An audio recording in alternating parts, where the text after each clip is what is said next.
Today's program for the Rotary E Club of the Greater San Fernando Valley is Rotary Foundation 101, featuring Judy Glickman, and the star of today's show, our club's Rotary Foundation Chair, Roy Glickman. Roy, over to you. Judy, over to you. Well, we want to welcome all of you to our first informal get-together of the Rotary Foundation Information 101. And I'm Judy Glickman, and I'd like Roy to carry on. Well, first I'd like to start giving you some of the basics of the foundation, just so we kind of set the stage. The Rotary Foundation was started in 1917 when then RI President Arch Klum proposed an endowment fund. And the first contribution was $26.80. So it started small. By 1928, it had grown to more than 5,000, and it was named at that time the Rotary Foundation. Before that, it was just an endowment fund. To show you how much it's grown, though, in the last 20 years, since 1992, contributions have gone from 50 million to 208 million. So the growth in the last 20-year period has been truly staggering. And the total assets in 2011 were 852 million, so it's pushing $1 billion as a fund. The increase over last year was $137 million just in 1 year, partly due to investment returns and generous Rotarians who have increased their contributions. And in the 2011 year, the program awards and operations were by themselves $168 million. So it's a pretty good sized foundation, and it's doing more and more projects. The mission, the officially stated mission, is to enable Rotarians to advance world understanding, goodwill, and peace through the improvement of health, the support of education, and alleviation of poverty. That's the official mission. The motto is to do good in the world, and that's really what we're after. And one of the previous RI presidents said, only God achieves the impossible, but the Rotary Foundation achieves the best that mankind can possibly achieve. And I think when you think of some of our projects and how varied they are, how spread out they are, you really can appreciate that concept, because we are doing good around the world in amazing ways. Roy, what are some of the projects of the foundation? Well, I'm glad you asked me that. For example, big and small, local and international. Take the biggest, which is polio, which we talked about a little bit earlier. Polio Plus has been a project for 20 years. It has had 20 million volunteers. It's involved in 200 countries. 2 billion children have been immunized, and Rotary alone has contributed over $1 billion to the program. It's a public-private partnership of the World Health Organization, the Centers for Disease Control, and UNICEF, and Rotary. So you can see how vastly our reach is when we partner with these other large organizations. But how about some small projects? I mean, the kind that you don't normally think of. There's an orphanage in South Africa that had 57 AIDS orphans in 4 small rooms with only 1 toilet. And because of a matching grant, the children at that orphanage now have new beds, commodes and showers, playground equipment, a commercial washing machine, a new kitchen, a greenhouse, and clean water, none of which they had before. The Rotary Foundation supplied a matching grant to help that little orphanage. In Anchorage, the Rotary Club has a mobile food bank and feeds the poor. In Sri Lanka, 2 clubs, one in Sri Lanka, one in India, built 15 toilets in a little tiny village that had 15 families, helping to prevent the spread of disease, which is one of our major concerns in Rotary. And in South Africa, a South African club partnered with a Rhode Island club, and they now have literacy classes for 600 adults in a little rural community that otherwise would have an illiteracy rate of probably 100%. Now, I handed out a couple of pages just because I felt I had to hand out something. But one of them is called Idea Starters, and this I pulled off the RI website, and it just gives you an idea of some of the very interesting but very small projects that almost any club could do. It's for homework, take it home, take a look at it, see all the interesting projects that are done on a local level. These are done with what's called district district simplified grants, which we'll talk about a little later. But it's a kind of project that any club can do with a small amount of money, usually coming from district funds. And it gives you an example of some of the different variety of projects we have. Roy, where does the foundation get its income? Well, I just happen to have another handout that'll help you follow along on that. There's a chart called the Overview of Money Flow. And thanks to Sarah and the Mid-San Fernando Valley Club, she provided that to me. And I think it's kind of a good bubble chart to show you a little bit of where the money comes and where it goes. And we can kind of follow along as we talk about some of the next topics. Basically, the money that the foundation gets comes from individual Rotarians, clubs, districts, corporate matching gifts, other foundations, other trusts, life insurance that people might own where they name the foundation as a beneficiary, bequests and estate plans, and any individuals who like our work and want to support what we do. Like Mel said before, our dance marathon brought in 2/3 of its money from non-Rotarians, which is a nice feature. But non-Rotarians can donate to any Rotary activity. By the way, Mel, if you want to add anything on some of these topics, please. So far, I'm Vanna White, and I will point to the sheet as it comes up. But thank you. Okay. Well, you can see at the bottom left-hand side of the chart, it says support money, and that's kind of where the money comes from. The next bubble there is... Well, are there different levels of recognition for donors? There are, and we actually have quite a few different levels.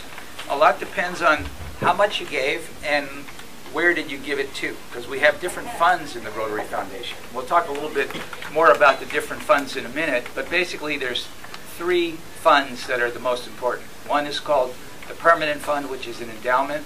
One is the Annual Programs Fund, and the other is what they call restricted funds, where the funds are given only for a specific purpose. But in terms of recognition, the first one, and I think the one that's most important for us, is the Every Rotarian Every Year club recognition. We have created a policy in our club that every Rotarian will donate every year to the foundation, and that gets us club recognition as E-R-E-Y, every Rotarian every year. And we're doing that through our dues. So we're not asking people individually for donation, but we've committed part of our dues money to the foundation. And each year we will donate on behalf of every member of our club. As far as individuals go, you can be a Paul Harris sustaining member if you donate $100 in a year to the foundation. And sustaining means $100 every year as a right. commitment. Well, that's right. Okay. The next one is a benefactor who donates $1,000 or more outright to the permanent fund. Now, that's the endowment, or makes a bequest to the permanent fund in his or her estate plan. So you don't actually have to pay the money now, but if you make a bequest in your estate plan, notify Rotary, then you're a benefactor. But that's to the permanent fund, which is only used to generate investment return, which then gets used for the other funds. There's a bequest society. If a couple or individuals make a commitment of $10,000 or more in their estate plan, they are members of the bequest society.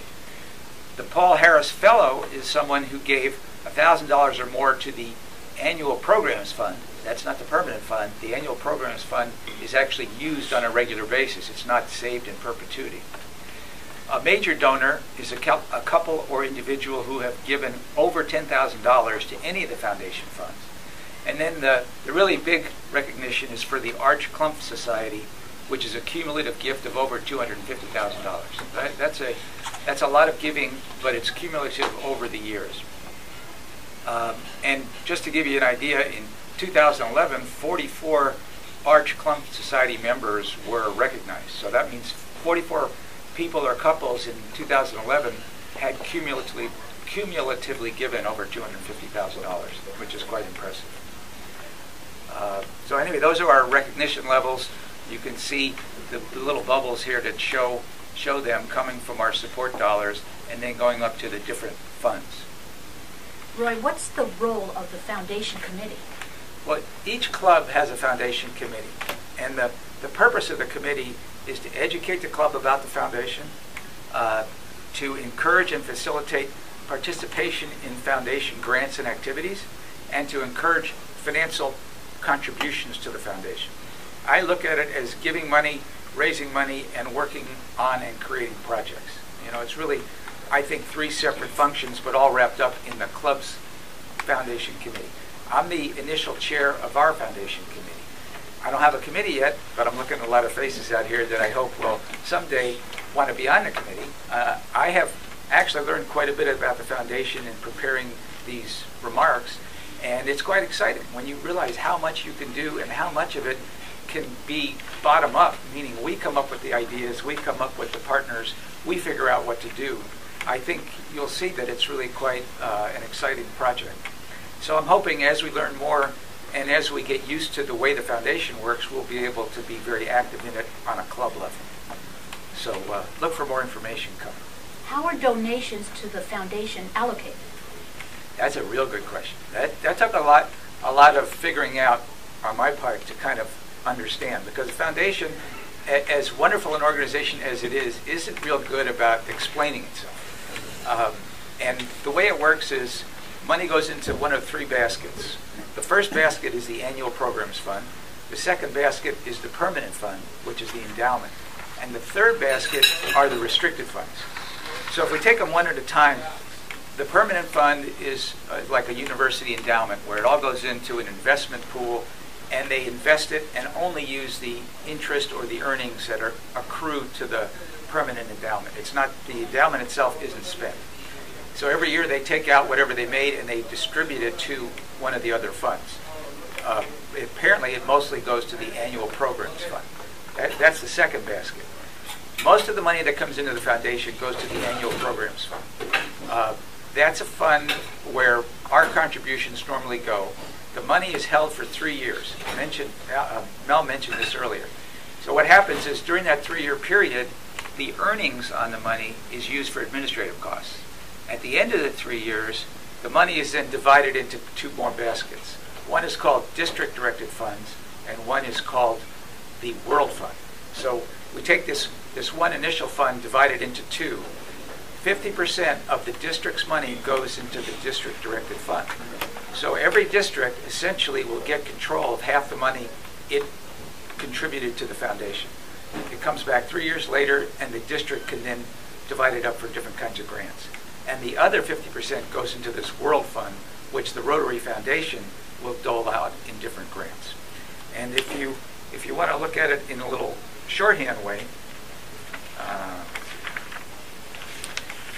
the way the RI website describes it, it says that the Rotary Foundation uses the World Fund, that's the one half that the district doesn't control, to pay for worldwide programs available to all Rotary districts and clubs, regardless of their contribution. So you might be a club or a district that didn't really contribute much, but you might be able to access the World Fund.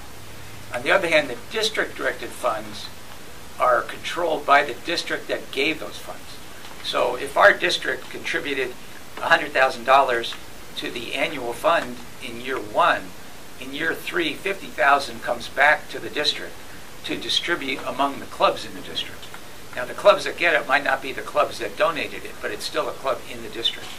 And that's called the share program, because the districts get to share in the money that they raised and get to decide where it goes. And that's I think a very powerful feature, because it means we can help decide where the money we raised gets spent. It's not going to be a foundation board in Chicago that decides all of our money.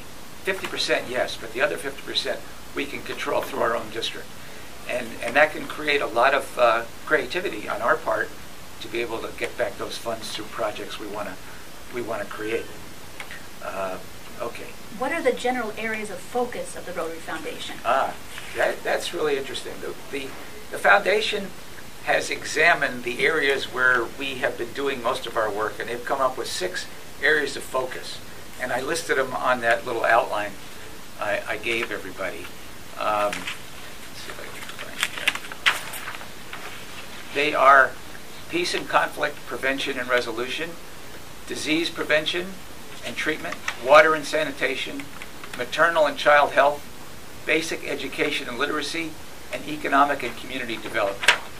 Now, that's a pretty broad spectrum of different areas that we cover, but I'd like to give you just a little explanation of each one, just so you can kind of see some of the things that they're talking about. For example, peace and conflict resolution. This is a major priority of the foundation. We want to strengthen local peace efforts. We want to train local leaders to prevent and mediate conflicts. And we want to support long-term peace building in conflict areas. And in a couple of minutes, I'll mention some of the peace studies programs we have, which are quite comprehensive and quite extensive. In disease prevention and treatment, improving the capacity of local healthcare professionals, combating the spread of HIV or AIDS, malaria, and other diseases, and enhancing the health infrastructure of local communities. And these are projects that can be large-scale projects or small-scale projects. You know, providing 15 toilets in a little village in Sri Lanka is really not a major project, but it really hits that area of disease prevention and treatment because you're going to prevent the spread of disease by improved sanitation. Another separate category is water and sanitation. Increasing access to safe drinking water, basic sanitation, and helping communities maintain their water and sanitation, which is a big problem. A lot of times a project might create a system, but the system itself doesn't get maintained over the years.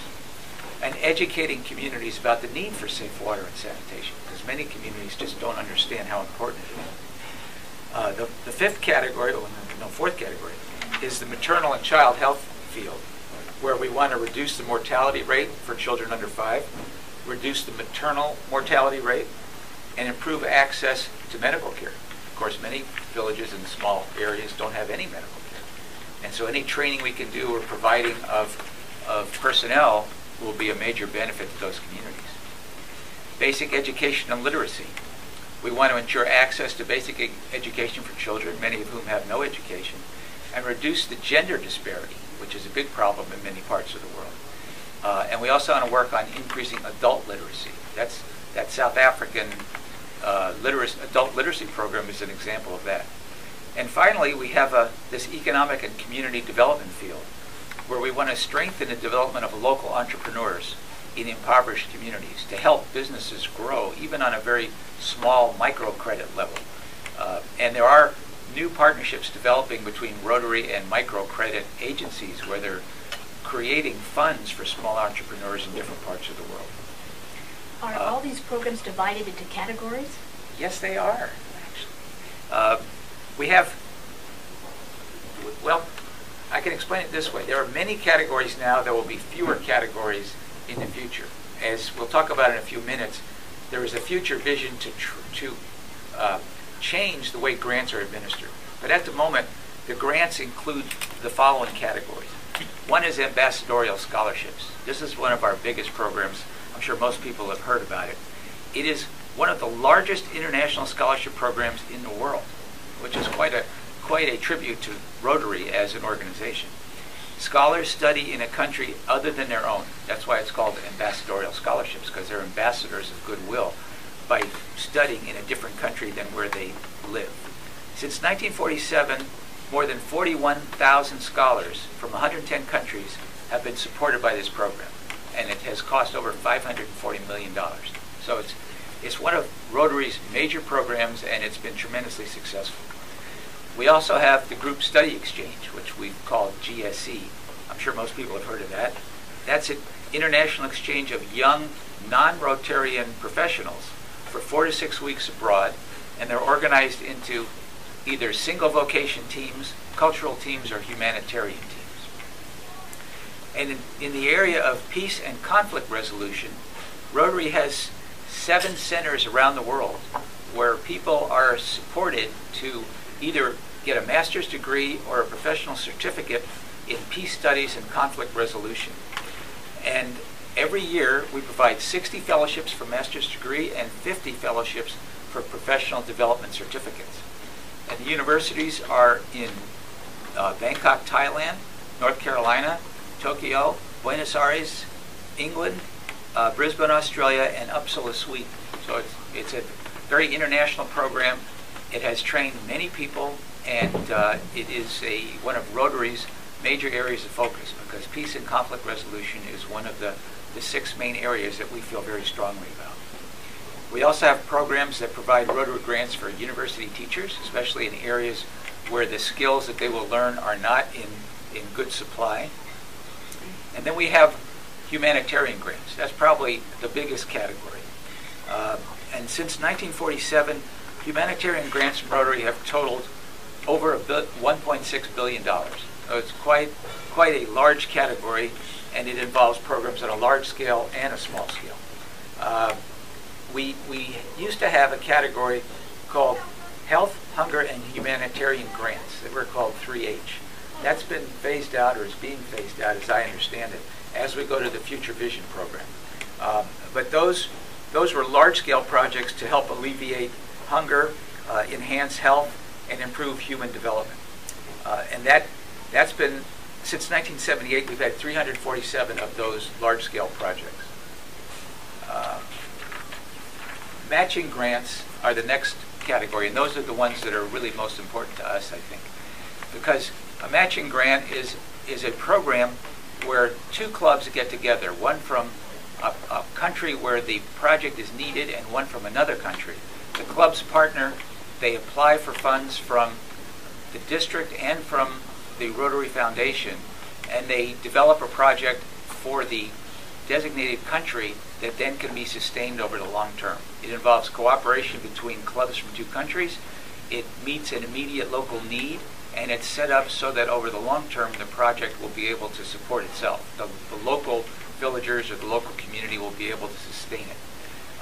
Mel will talk in a little bit about how the funds are matched, because with matching grants you actually are able to generate substantially more funds than you actually put up yourself. And that's one of the really nice things about it, because you're able to do more than you could have if you're only one little club raising your own money. The other grant program is called the District Simplified Grant, and those are for smaller local or international projects, but they're the kind that are on that list I handed out, where you can develop a very compact project that's done on a short-term basis. It's not really the kind of thing that would go on long-term, but it has an impact in a smaller community. So those are the different categories of grants up until now. They're going to change with the Future Vision program. Mel, can you tell us some more about matching grants and leverage? Absolutely. The way the foundation is structured, and the reason we're talking about the 3-year cycle that Roy mentioned, is that when we make a donation to the annual programs fund today, we're investing in the projects that we will do internationally, for the most part, 3 years from now and get them going. So the way the matching grant works is that if we were to work on a project as a United States-based club with a club in Kenya, and I mention that just because there's an idea floating that we've been working on for a while of setting something up eventually. Let's say that our club this year right now were to generate $200. I'm just using small round numbers because the grants are required to be larger at a minimum. We put $200 of club funds in right now. And the club in Kenya that we're working with puts $200 in right now. That's $400. Neither club has to go to its district. We could then go directly to the Rotary Foundation, which will match club funds, assuming that it is a project that is approved, because this is where the foundation trustees do have to approve the various matching grants. They will give you back 50 cents for every current dollar you put in. So we've put in $200, $100 will come back. Kenya put in $200, $100 will come back. So we now have a $600 project by donating right now only $400, because we've already invested in this by donating to the foundation 3 years ago. Now we can also go to the district. Remember that the money that all the clubs donate this year, which all are gathered into the district's fund, that comes back 50% for district to decide how to use and 50% held by the foundation to apply to the various grants and projects. So let's go back to the U.S. and Kenya. We've put in 200, they've put in 200. We then go to the district and ask for money. The district can decide for itself how it wants to allocate. But let's say, for the sake of argument, that our district puts in $100 to add to our 200, and the Kenyan district puts in 100 to add to their 200. So now we all go to the foundation together. Our 200 from the club and Kenya's 200 from the club will come back 50 cents on the dollar. So that's an additional 100 for each of them. The district funds, they gave us $100 for this project. That will come back from the foundation on a dollar-for-dollar match. So that $100 will come back at a full $100 from the Rotary Foundation. So by donating $200 now, our club, and by working with another club that has donated $200, we are now able to leverage using district funds, which come back from the foundation, and using foundation funds matching our own. So we've got 200 plus 200, plus 100 plus 100, so we're up to 600, plus 100 from each district, so we're up to 800, plus the money that the foundation will match on the district grant, which is another 100 plus 100. So our club raising $200 right now for this project and finding a willing partner in Kenya qualifying us as an international matching project. But all we had to do was raise $200, has just become a $1,000 project. And Nune, who teaches math, is sitting in the back of the room, and she is very impressed with my doing the math in my head. And Roy will tell you that I was using different numbers in the example, so this was not a memorized presentation. I do, however, have a headache. So, the point of the Matching Grant Project is that we are able to use our prior donations, which then come back to us, and our current donations leveraged much bigger to do bigger projects than we have for ourselves. And that is the power of the Rotary Foundation and the power of the matching grant structure that we use. These are for international grants, and as Roy mentioned, there are also district simplified grants. A district getting that 50% of its money from 3 years ago back can allocate by its own decision up to 20% for local projects. For that, the Rotary Foundation doesn't pay any attention to it, but we could have a smaller local project and go to the district and ask for a match for that. And again, it's all about leveraging our money through the power of the foundation. And it's nice that it's called a foundation, but really from an architectural perspective, it really is the foundation financially of what we are able to do right now by leveraging the money. So it can be very technical. There are lots of reporting requirements that we're not going to talk about at a Rotary 101 session. But the most important lesson for everybody to remember is that we need to have international partners, which we do have. But at that point, we have access to a whole lot of money that we don't have to come up with today. It's already available to us to leverage our money and efforts to make an even bigger difference in the world, whether it's one person and one toilet at a time or eradicating polio. That's where all of this comes together. What do you see as the future vision of the foundation?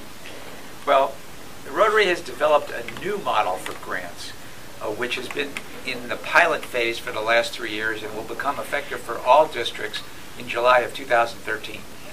It will modernize the grant process and streamline the process so it'll be easier and quicker to get money for projects, and it won't be quite as confusing because we won't have as many different specific programs that you'll have to qualify for. It's a streamlining process, basically.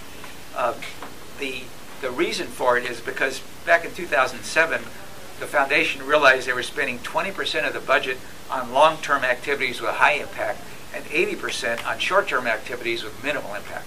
And they want to reverse that. So 80% of the projects would be high impact, long-term, 20% would be more minimal projects that would be just done quickly and wouldn't have long-lasting impacts. The new key concept under this Future Vision program is sustainability, which is kind of a vague word that is used a lot nowadays. But in the Rotary world, what it's going to mean is if we do a project, we want it to be ongoing even after we're gone and the funds are spent. A Rotary group or several clubs, a district, or whatever will do a project, but then it has to be set up so that the local community can take it over, can maintain it. It'll work long term without us having to be there and making sure it's being maintained. So that will be required of all new projects. And instead of having 12 grant programs, we're only going to have 3. So that will simplify everybody's thinking about where the money is going to come from, as long as the projects are within the areas of focus. The areas of focus remain what we do, those six different areas. But as long as it's within that, then there are only 3 different kinds of grants that we're going to have. One's a district grant, one's a global grant, and there's a new concept being developed called a packaged grant. And I don't quite understand the package grant yet. I've read as much as I could find on the website, but it looks like Rotary is going to partner with at least 5 major organizations to develop programs. Rotary Foundation will provide the funds, but local clubs will be able to work on the program or provide personnel for the program. One is, for example, with an outfit called Mercy Ships, which has hospital ships that go to Africa, provide medical services. The funding will be taken care of, but we might provide personnel. We might be able to attract doctors, nurses to work on the ship during a particular 2-month stretch or something like that. There's a package program coming out with a microcredit organization that would then provide microcredit financing to small villages and towns. So we need more information on that, and we also need to be trained in this future vision, because we can't get grants unless we're certified by the district. That training will happen next year, and we'll all learn as we go along. But it seems like it will make the whole process simpler, and it will give us more impact for less paperwork. Mel, Roy, your comments today have been very helpful in figuring out and trying to understand how the foundation works. Do you have any closing remarks? Yes, I do, actually. I talked yesterday to a friend of mine who was one of the reasons we joined Rotary, because he's been in it for many years, and he's always talked very highly of it. And I mentioned that I was working on the foundation, and just so happens he's the foundation chair for his club. This is back in the Midwest. And he said that over the years, one of the statistics that really had a major impact on him was the statistic that every day 29,000 children die of preventable diseases. 29,000 children every day. Which means that, during the time we've been in this meeting, 1,000 children who could have lived have died from diseases that we can help cure. So it shows you how much there is to do. But when you look at what Rotary does do, you can see we're on the right track. It's not like we can solve all the problems, but we can certainly help, and we can do it with our hard work and with money that we raise and can leverage. So it's a phenomenal organization. It can do great things, and I hope that as a club we will embrace it, learn how to use it, and that we'll create our own projects that we will be very happy that we did, that they will make a difference in the world.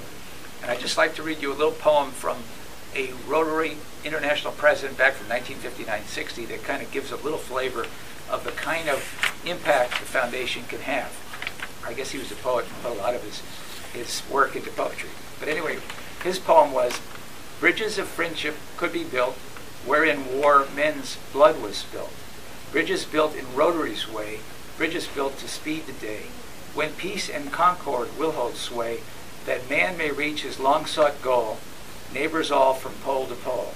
One human race with ties that bind, one humane world, one humankind." Anyway, I look at that vision as part of what we can be, or what we can help create. And I'll be happy to answer any questions. I'm not really that knowledgeable yet, but I'll be happy to find the answer if I don't have it. In your research, was there any reference to time frames as far as when grants need to be submitted for and how long it takes for them to be approved? Yeah, well, there are lots of time frames, and they differ by program. A lot of them take quite a while to approve. And the purpose of the future vision is to speed all that up so that you don't have to plan a project for 3 years from now. Because your money's been tied up. You make the contribution to the fund, and it's going to be held for 3 years. So the whole time schedule will change. I don't know how it's going to change yet, though, because we don't really know what all the details are of the future vision changes starting in July. But we'll learn. How does the foundation fund itself for the running costs? Is any of our donation used for, let's say, running costs for clubs or district or Rotary International? Well, the administrative costs come out of that 3-year hold. When the funds are held for 3 years before they go back to the district, the earnings, interest, investment, income, whatever it is, on the funds are then used to pay the administration. So it's a 3-year gap. It's a float, basically. They get the float for 3 years. They use that to pay all the Rotary expenses. But that means the district knows it's going to get the same dollars back that it put in. So it's pretty straightforward, and it seems to work. Thank you both very much.